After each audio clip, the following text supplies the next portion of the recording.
Hello again, G-Acconners, back with another short video going through two-way syncs functionality with invoices, and today we are going to be voiding invoices from our Google Sheets to our QuickBooks using G-Accon.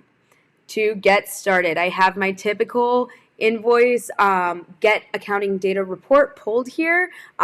If you've watched the previous videos, we've seen this quite a few times now. So in the past video, I actually went ahead and deleted test 5 and test 4 out of our QuickBooks. So I'm going to go ahead and delete those invoice IDs as they no longer exist in our QuickBooks.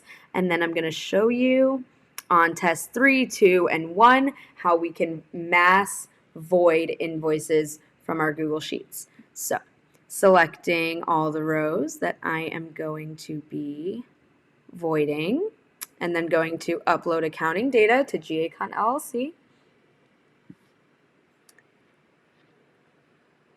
We've got our row selection mode on currently selected rows, but I always like to shout out that you could select all rows, new rows, or specify a data range or row numbers, really depending on how much you're playing around with the report.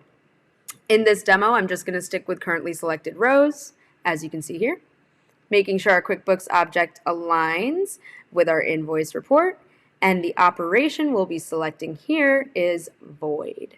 Now, void is not available for every QuickBooks object in two-way sync. They do have to be voidable objects, such as an invoice. Just a quick note. And making sure our first table header cells in A1 and results will be showing up in column R. Hitting execute and save. Scroll over to column R.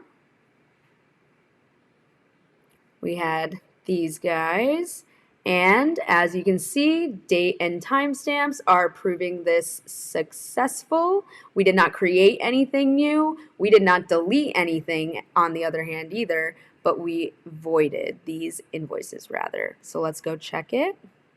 Just clicking on one of the IDs.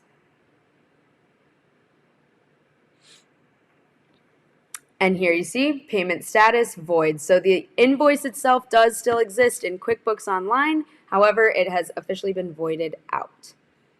All right, that is it for this video. I'll see you guys in the next one. Please let us know your thoughts, questions, comments down below. Again, we always appreciate you watching this, and I'll see you next time.